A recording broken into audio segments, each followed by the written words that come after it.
갑자기 삐 막 이런 소리가 울릴 때가 있거나 주변 소리가 잘 안 들리는 증상이 생길 때가 있거든요. 정확하게 그 이명을 겪으시는 분들은 나도 그런데 반응들이 나올 텐데요. 조용할 때 귀에서 삐 소리가 들리고 사람 많은 곳에서는 말소리가 유독 울려서 대화하기 힘드신 분들 계시죠. 오늘은 이명과 난청이 왜 생기는지, 그리고 방치하면 왜 오래 가는지, 통합적으로 어떻게 관리해야 하는지에 대해서 핵심만 좀 말씀드려 보려고 합니다. 이명 환자분들이 많이 호소하는 게 딱 그 증상이세요. 그 소리를 느낀다라고 표현을 하시거든요. 이명과 난청이 있으실 때 귀에 문제가 생겼다라고만 생각하기 쉬운데, 실제로는 원인이 굉장히 다양합니다. 귀 안에 구조 문제도 있을 수 있고요. 신경 피로, 그 다음에 혈액순환 문제, 이거는 좀 경추와도 관련이 있습니다. 그리고 스트레스, 그리고 자율신경 불균형까지 여러 요인이 겹쳐서 나타나는 경우가 많은데요. 이 통합 건강관리 관점에서 보면은 이명을 단순한 귀 질환이 아니고 청각신경과 뇌, 그리고 자율신경계가 과로한 상태로 봅니다. 피곤해서 그렇겠지, 쉬면 괜찮아지겠지 하고 넘기다 보면요, 나중에는 그 작던 소리가 점점 더 선명해지고 커지게 되고요, 지속시간도 길어질 수 있습니다. 이명은 초기에 관리할수록 훨씬 회복이 쉬운 증상입니다. 조용하면 삐 소리가 커지고 저 같은 경우는 사람이 많은 곳에서 좀 말소리를 들으면 약간 웅엉웅 하면서 약간 울려드리는 경우가 있거든요. 이건 왜 그런 건가요? 이명과 난청은 이제 느껴지는 상황에서 좀 차이가 있을 수 있는데요. 이명은 주변이 조용해질수록 귀에서 나는 소리에 뇌가 더 집중하게 되면서 소리가 크게 느껴집니다. 근데 반대로 난청은요, 사람이 많은 곳에서 소리가 섞이는 환경 있잖아요. 그럴 때는 그 말소리가 유독 뭉개져서 들리는 경우가 많아요. 이때 이제 중요한 포인트가, 귀가 소리를 못 듣는 게 문제가 아니고 뇌가 소리를 정리하고 구분하는 능력이 좀 떨어진 경우가 많다라는 점입니다. 뇌가 문제가 있을 수 있다고요? 그렇게 생각해 볼 수가 있어요. 그래서 조용할 땐 괜찮은데 시끄러운 곳이 힘들다, 이런 분들이 그래서 생각보다 많습니다. 저 같은 경우는 이제 30대인데 이게 나이가 들수록 더 심각해질 수 있는 건가요? 아니면 이게 나이만의 문제가 아니라 그냥 누구나 걸릴 수 있는 문제일 수 있나요? 이명이랑 난청은요, 사실 나이가 들면 물론 기능이 떨어지기 때문에 나타날 수 있고 더 심해질 수 있거든요. 그런데 나이 든 분들만의 문제가 아닙니다. 요즘은 20, 30대에서도요, 스트레스, 경추 문제, 또 수면 문제, 그러니까 수면이 부족해서 나타나는 것들이겠죠. 특히 이어폰, 스마트폰 사용, 이런 습관 때문에 충분히 나타날 수 있고요. 이걸 방치하게 되면 이분들이 나이 드셔서 어떻게 될까요? 소리를 못 듣게 될 수도 있겠죠. 정말로 그거는 나이 드신 분들이 정말 귀 안 들리시는 분들 많거든요. 그래서 제가 복약지도 할 때도요, 누구누구님 약 나왔습니다 하는데 그분 빼고 다 들어요. 정말 그분만 못 들어요. 그러니까 청각이 안 좋아지시면 그런 상황이 생길 수 있습니다. 근데 저 같은 경우는 이 이명이 아주 크게 문제가 되진 않았거든요. 근데 이런 것들은 또 가만히 있으면 나을 수도 있지 않을까라는 좀 그런 기대감이 있는데, 맞아요. 굳이 지금 관리나 치료하는 게 필요할지 그것도 궁금하긴 해요. 이 질문도 제가 정말 많이 받습니다. 솔직하게 말씀드리면 이명은 귀에서 시작이 되지만 시간이 갈수록 뇌의 역할이 커지는 증상이거든요. 그래서 이명을 사실 신경 쓰기 시작하면 뇌 안에 일종의 이명 네트워크 같은 것들이 만들어져요. 그래서 이게 강화될수록 같은 소리도 더 크게, 더 또렷하게 느껴질 수가 있어요. 통합의학적으로 제가 풀어서 말씀을 드리면 신경계가 과민화된다.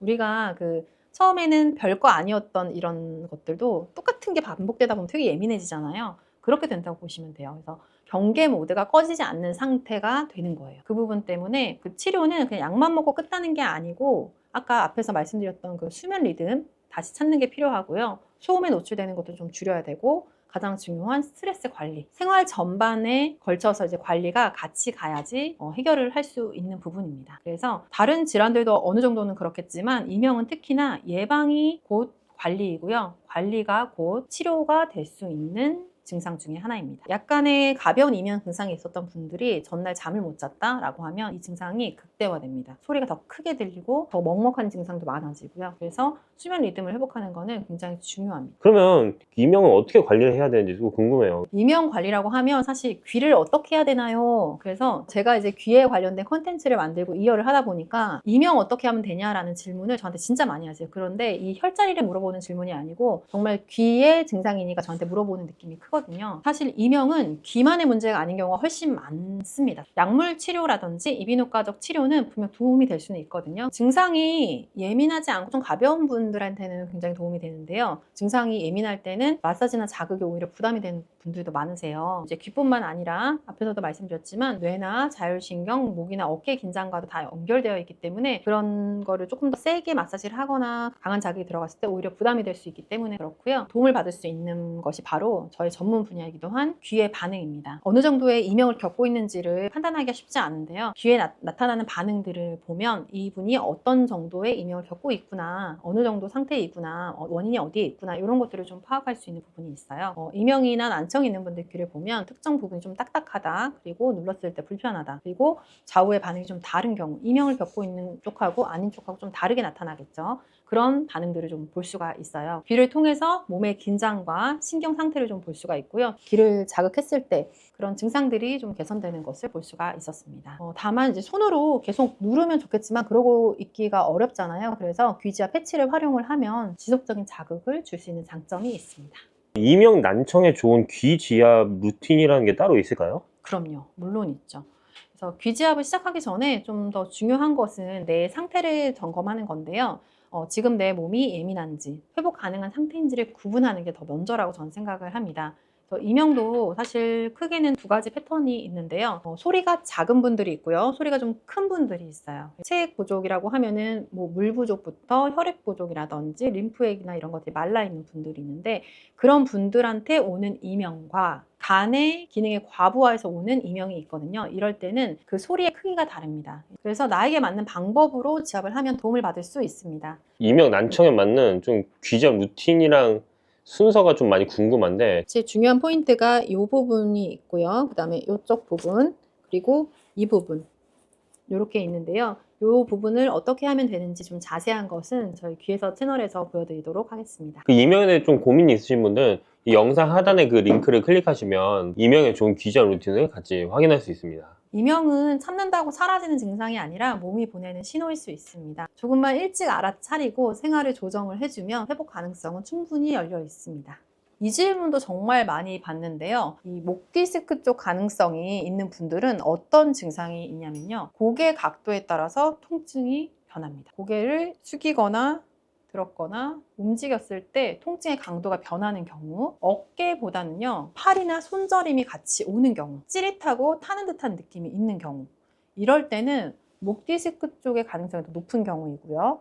목 아프고 어깨 뭉치고 팔까지 저려서 병원 다니시는 분들, 잠깐만요. 오늘 제가 병원 문 닫게 할 수도 있는 엄청난 비밀 하나 알려드릴게요. 오늘 어려운 의학 용어 늘어놓으면서 겁주려는 거 아니고요. 아주 간단한 원리 딱 하나만 기억하시면 이 지긋지긋한 목 통증이 정말 기적처럼 사라지는 경험을 하시게 될 겁니다. 제가 이걸 왜 알려드리냐면 목이 아프다고 목만 주무르고 어깨가 결린다고 어깨만 푸는 분들 너무 많아요. 근데 그거 아세요? 오히려 그래서 통증이 더 심해지는 경우가 진짜 많거든요. 너무 안타까워서 제가 오늘 작정하고 카메라를 켰습니다. 어깨가 아파서 파스 붙이고 또 스트레칭 따라하고 그래도 안 낫는 분들이 좀 많으실 것 같은데 오늘은 왜 안 낫는지, 어디서부터 봐야 하는지 딱 핵심만 쉽게 말씀드릴게요. 어깨 통증이 왜 생기는지 그게 또 궁금해요. 네. 어깨 통증이 생기면 대부분 이렇게 생각을 하세요. 나 어깨 많이 썼나 보다. 담이 걸렸나? 그런데 실제 상담을 하다 보면 이런 경우가 정말 많아요. 한 환자분이 어깨가 아파서 왔는데 어깨를 만져보니까 진짜 문제는 목에 있는 거예요. 그리고 어떤 분들은 또 심지어 호흡이 문제인 경우도 있어요.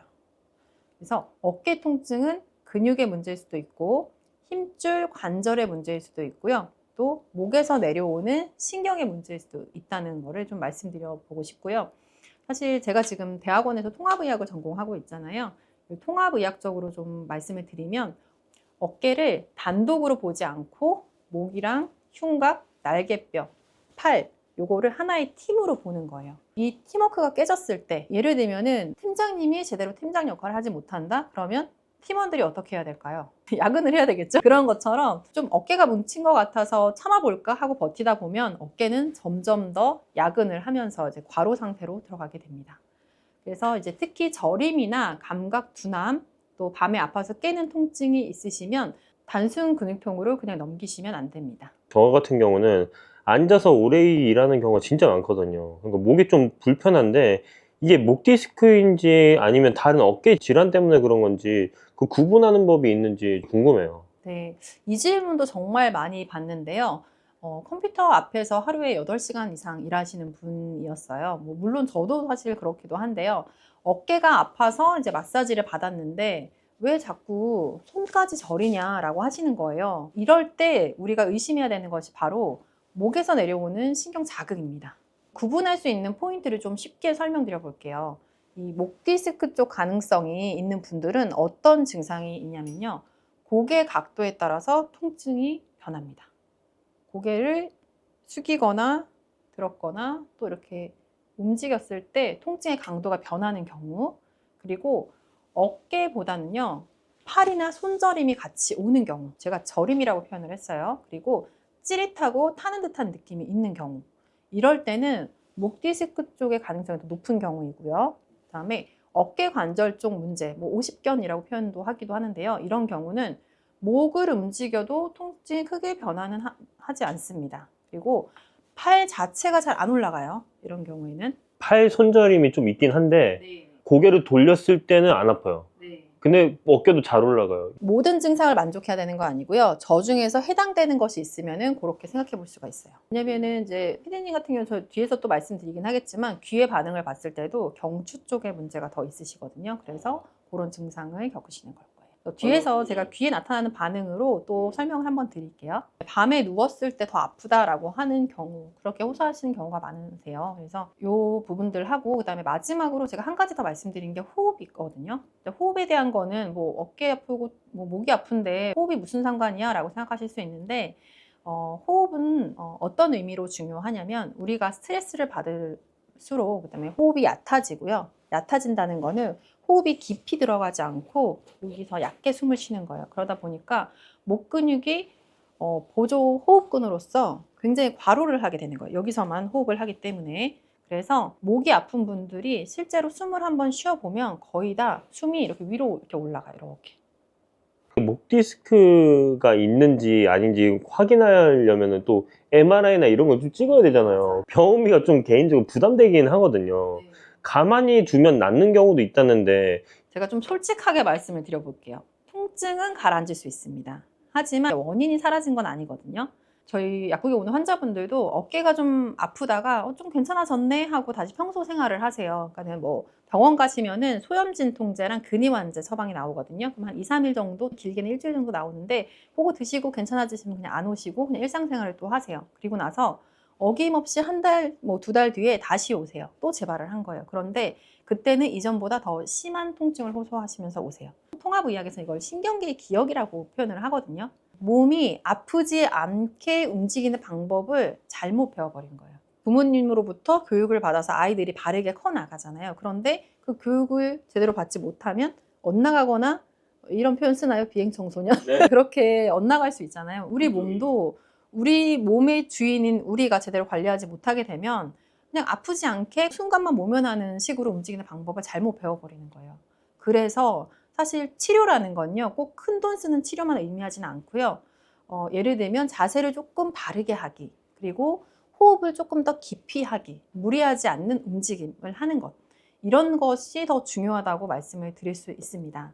하루에 5분에서 10분이라도 이 신경계에 안전하다라는 신호를 주는 게 핵심이라고 보시면 됩니다. 순간적으로 아픔을 모면하기 위해서 몸이 다른 자세로 막 한다던가 더 심각하게 된 경우가 네. 있다고 하는데 골반 틀어짐이나 이런 것도 어떻게 보면 그거랑 같은 맞아요. 원리라고 볼 수 네, 있겠네요. 그래서 나이 드신 분들을 치유를 하다 보면요, 오히려 통증이 심해지시는 경우가 있어요. 왜 그러냐면 이 나이 드신 분들은 70년, 80년 그냥 틀어진 상태로 내 몸이 적응해서 통증이 없는 상태로 유지하고 계시거든요. 그런데 이걸 다시 맞추는 과정에서 통증이 생기시는 거예요. 오히려 그 안 좋은 상태로 고착돼서 내가 아프지 않은 상태로 유지하고 있는 거죠. 근데 이렇게 두면요, 점점 더 다른 부가적인 질환, 질병들이 오겠죠. 초반에 심하지 않을 때 병원비가 좀 아깝고 이런 관리를 받는 것이 돈이 좀 부담되고 하더라도 초반에 관리를 해야 되는 필요성이 있다는 거를 말씀드리고 싶어요. 교정되면서 아픈 건 어떻게 보면 성장통이라고도 할 수 있겠네요. 네, 맞아요.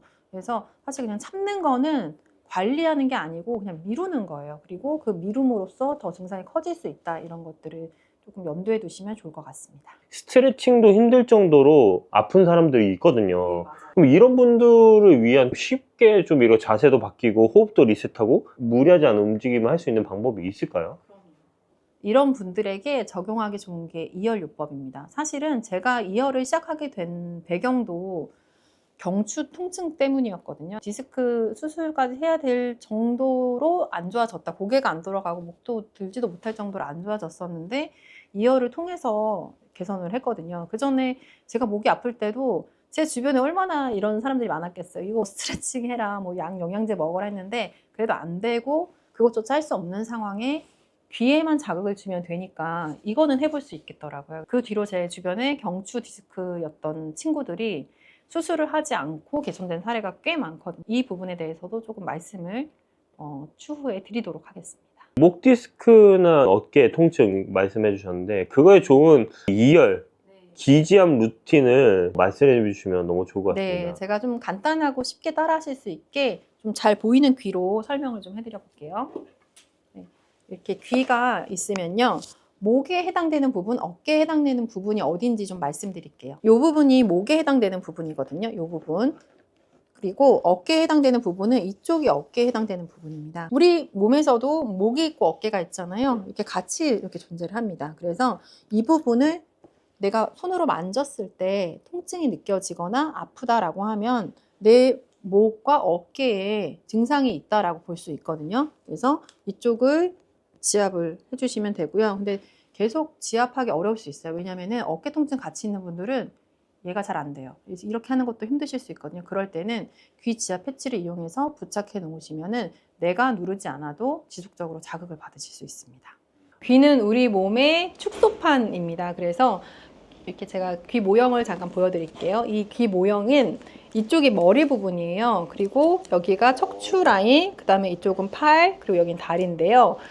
엄마가 아이를 임신했을 때 출산할 때쯤 되면은 여기 아이 머리가 있잖아요. 그러면서 산도를 이렇게 나오게 되잖아요. 아이가 웅크리고 있는 모양, 그 모양을 연상하시면은 딱 귀 모양이랑 매칭이 됩니다. 그래서 발생학적인 그런 이론들도 있지만 그런 것도 조금 어려우실 수 있으니까 그냥 간단하게 귀를 보시면서 머리, 척추 라인, 다리, 그다음에 팔 해서 여기는 이제 소화기가 있거든요. 그래서 아, 이게 아이가 들어있는 그 모양이랑 똑같구나 이렇게 생각하시면 좋을 것 같아요. 와, 그럼 이게 전신, 그러니까 모든 신경이 다 연결됐다고? 네, 우리 전신과 귀가 연결되어 있는 거고 귀에는 우리 몸에 있는 혈자리들이 다 존재를 해요. 거의 뭐 100개에서 200개 가까이 지금 혈자리를 활용을 하고 있습니다. 이러실 때 눈이 침침하다는 분들이 많기도 하거든요. 그런데 눈이 침침할 때 눈만 보면 절대 안 돼요.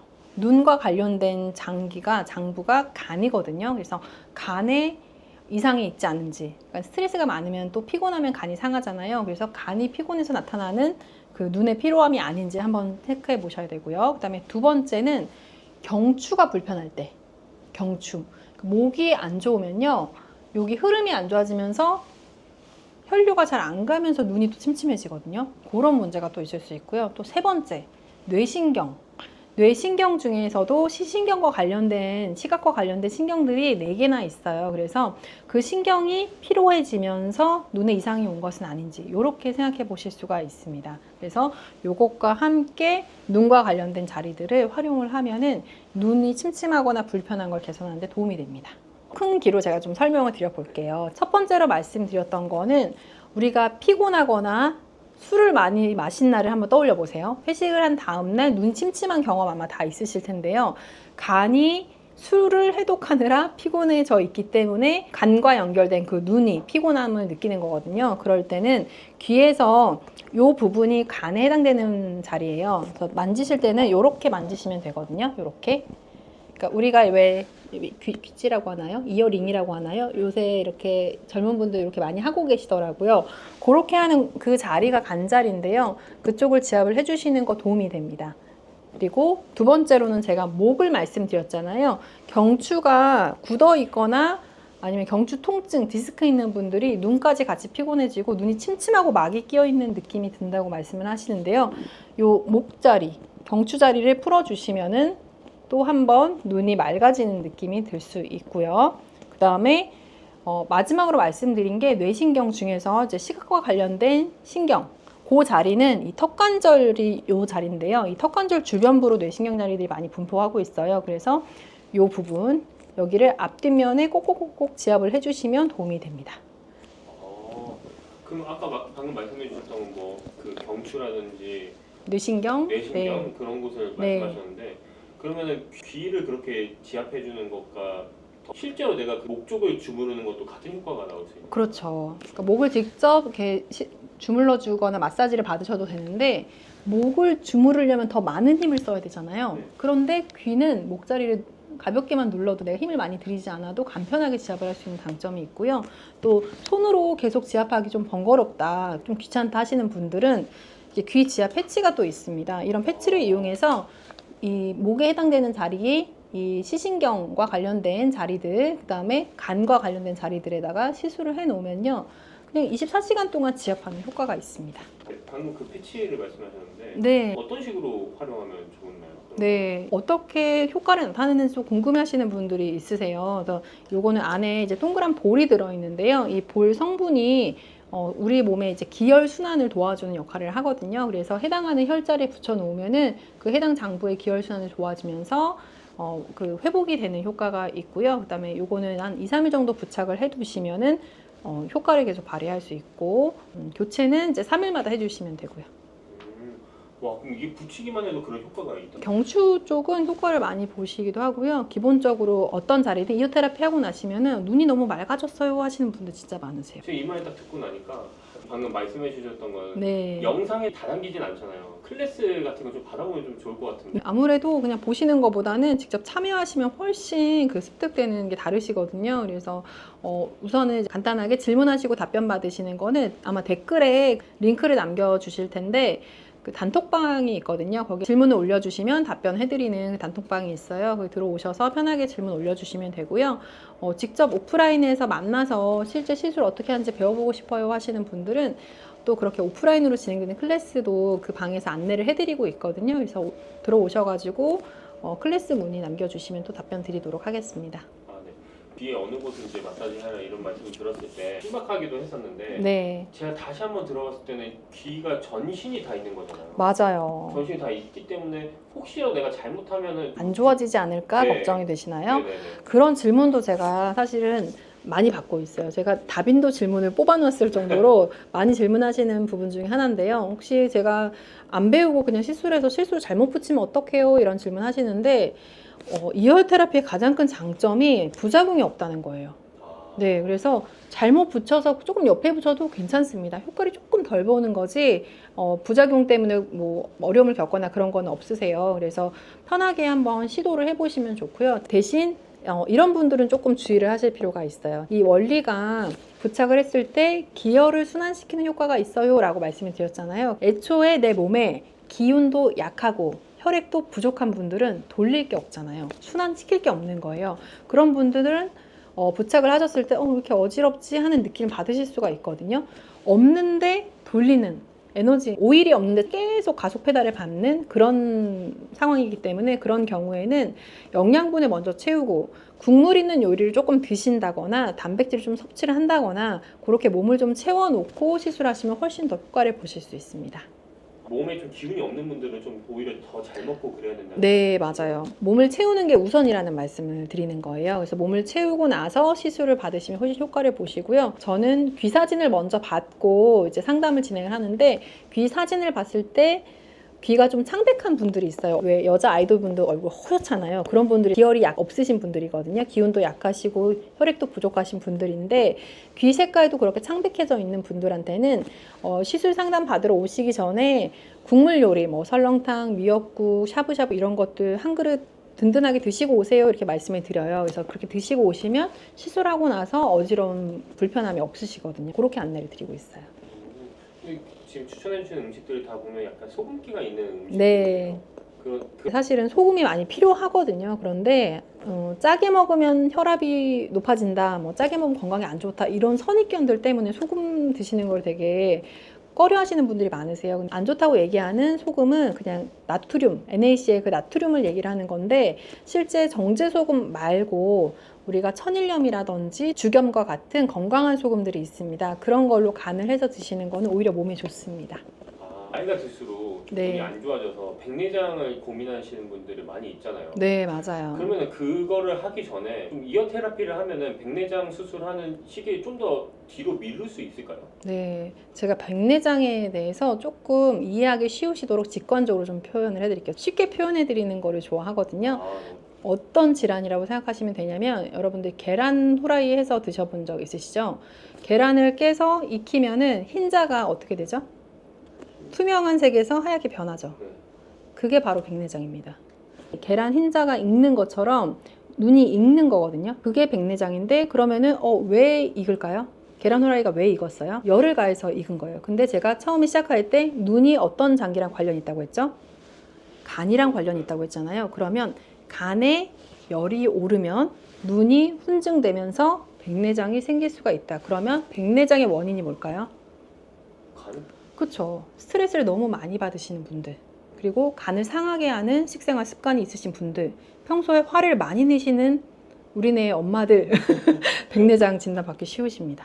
네, 약국에 오시는 분 중에서요, 백내장 수술했다고 이렇게 안대하고 오시는 분들이 있거든요. 그런 분들 평소에 약국 오실 때 보면 성질도 급하시고요, 화도 잘 내세요. 간이 상해 있는 분들의 특징이거든요.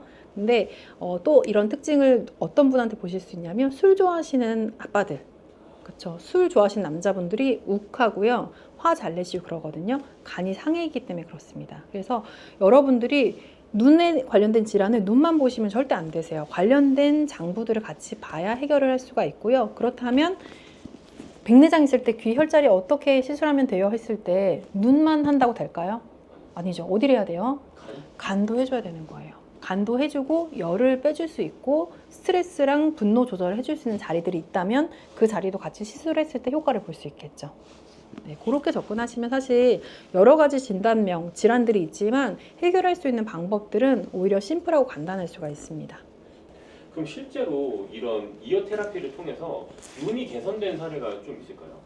개선이 됐던 사례 하나를 말씀해 드릴게요. 제가 눈에 관련돼 있는 것 중에 간과 관련돼 있다, 경추와 관련돼 있다, 그리고 뇌신경 중에 시각과 관련된 신경들과 관련이 있다 이렇게 말씀을 드렸는데 제가 아는 분 중에 뇌출혈로 인해서 시력에 저하가 오신 분이 있었어요. 그러니까 시력이 일부 구간만 보이는 거죠. 그래서 그분한테 시술을 해드린 적이 있었거든요. 그런데 그때 시술했던 부위들이 여기 이 귀 턱관절 주변부에 뇌신경 있는 자리들을 시술을 해줬어요. 그분이 시력을 잃게 된 거는 뇌출이 생기면서 시각과 관련된 신경, 그 후두골 쪽에 있거든요. 그쪽으로 터지면서 시력을 잃은 거예요. 그래서 그쪽에 이렇게 시술을 해줬더니 시각과 관련된 신경들이 하는 역할이 있는데 이렇게 동공을 축소하는 신경이 있고요. 그 다음에 눈을 이렇게 좌우로 움직이거나 하는 신경이 있고요. 그 다음에 이렇게 대각선 방향으로 움직이는 신경들이 있고 그렇거든요. 근데 그런 것들을 체크해 봤을 때 시술 전후에 개선되는 거를 볼 수가 있었어요. 이열 테라피만으로. 그때는 뭐 영양제를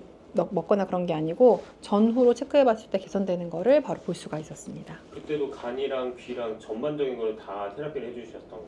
네, 일단은 처음에는 이쪽 위주로 이제 뇌신경 위주로 했었고요. 추가적인 시술도 당연히 했죠. 왜냐면 술을 좋아하는 분이었거든요. 아, 네. 이게 술이랑 눈이랑은 진짜 어쩔 수 없는 네, 상황이네요. 특히나 이제 사실 술을 많이 드시게 되면은 간이 해독 작용을 잘 못하고 그러면 혈액 상태가 안 좋아지고 혈액이 끈적끈적해지거나 찌꺼기가 많이 생기게 되면 플라그가 생기면서 혈관에 막고 막힌 게 터지면서 뇌출혈이 되는 거잖아요. 그렇기 때문에 다 연결이 되어 있다고 볼 수가 있습니다. 눈 건강의 그 도민분들 위해서 좀 추천하시는 뭐 영양제나 이런 것도 있으실까요? 여러분들이 가장 쉽게 좀 접근해 보실 수 있는 거는요, 사실은 혈액을 맑게 하는 영양제예요. 그래서 오메가3 많이들 드시게 되는데 산패되지 않은 제품을 선택을 하셔서 식후에 드시는 거 전 추천해 드립니다. 여러분들 고르실 때는 시각처 인증 마크가 있는 것들, GMP 라벨이 있는 것들, 이런 그 라벨이 붙어있는 인증 마크가 붙어있는 것들 선택을 하시고 잘라서 그냥 액상만 한번 짜서 드셔보세요. 비릿한 맛이 나지 않는 제품 선택하시면 되고, 포장 단위가 뭐 이렇게 150개 이렇게 되어 있는 제품은 그냥 버리시면 돼요. 그런 것들은 포장 자체를 크게 했을 때는 산패가 될 수밖에 없거든요. 그래서 포장 단위가 30개, 60개씩 포장되어 있는 것들, 또 개별 포장되어 있는 거, PTP라고 하는 은박 포장되어 있는 거 있잖아요. 호일 포장되어 있는 제품을 선택하시는 것도 팁이고요. 유통기한이 지나거나 하면 산패될 수가 있기 때문에 그러면 냄새가 나요. 어떻게 보관하면 좋을까요? 저는 약을 보관할 때 그 서늘한 곳에 보관을 하고 있는데 그렇게 하면 좀 애매하잖아요. 어딘지 모르잖아요. 그래서 그 주방에 찬장에 보관하라고 말씀드려요. 네, 냉장고는 오히려 약을 보관하기 좋지 않은 게 상한 음식 때문에 세균 같은 게 있을 수도 있고요. 그 다음에 습도가 조금 높아요. 냉장고는 서늘하긴 하지만 그래서 오히려 그 햇빛이 들지 않은 찬장 같은 곳에 보관을 하시라고 말씀을 드리고요. 예외적으로 조금 오래 보관해야 된다 하면은 오메가3 같은 경우 냉장 보관하시는 것도 나쁘지 않습니다. 오메가3를 먹으면서 이어 테라피 하면 더 큰 효과를 느낄 수 네, 있는 거죠? 맞아요. 근데 눈이기 때문에 제가 간을 말씀드렸잖아요. 그래서 혈액을 맑게 해주고 두 번째로는 간장약을 같이 드시는 것도 도움이 됩니다. 비타민 B군 같은 것들이 간 대사를 도와주거든요. 그래서 그런 제품들을 드시게 되면 눈 건강을 지키는 데 도움이 되고요. 나이가 드시면 이제 눈 자체도 좀 노화가 되기 때문에 그럴 때는 눈 영양제를 드시는 것도 도움이 됩니다. 눈 영양제라면 루테인 같은 거? 예, 루테인이나 지아잔틴 같은 것들이 있는데요. 젊은 분들이 눈이 피로하다, 20대, 30대가 눈 영양제를 사러 오시는 분들이 있어요. 그런 분들한테는 제가 눈 영양제 안 드리고요. 젊은 여자분들이 눈이 침침해서 눈 영양제 주세요라고 하면은 젊은 여자분들은 혈액이 부족해서 그 건조증 때문에 눈이 불편한 경우가 있어요. 그럴 때는 조혈제를 드리고요. 남자분들, 젊은 분인데 남자분이 눈이 안 좋아요, 침침해요, 눈 영양제 주세요. 그럼 눈 영양제가 아니라 간장약을 드립니다. 그러면 눈이 좋아져요. 그런데 한 40대 후반 되면은 눈 자체에 노화가 일어납니다. 그럴 때는 눈 영양제 드시는 게 도움이 돼요. 근데 이제 오메가3 같은 경우는 눈에 이제 지질층이 있잖아요. 그 눈을 보호하기 위해 기름층이 분비되거든요. 그걸 보호해주는 성분이 오메가3에도 들어있기 때문에 오메가3만 드셔도 도움이 되고 루테인이나 지아잔틴 같은 성분이 같이 들어있는 제품을 드시는 것도 도움이 되기 때문에 나이가 조금 있으신 분들은 간장약, 뭐 조혈제, 그다음에 오메가3 같은 제품들을 같이 드시는 것도 도움이 될 거예요. 약사님한테 좀 교육을 들어보고 싶은데 네, 어떻게 하면 될까요? 네, 단톡방 계신 분들이 실질적으로 혼자 해봤는데 잘 모르겠어요 하는 경우가 있으세요. 그럴 때는 저희가 영상을 촬영하고 있는 장소가 한남동인데요. 한남동에서 오프라인 수업을 진행하기도 합니다. 그래서 여기에 같이 모여서 서로 귀를 관찰해보고 시술도 하면서 또 배워보는 시간을 갖기도 하거든요. 그 수업에 대한 내용도 그 단톡방 들어오셔서 안내 받으실 수 있으니까 또 질문 올려주셔도 되고요. 필요한 부분들은 제가 고정 댓글에 또 남겨놓도록 하겠습니다. 네, 감사합니다. 소중한 시간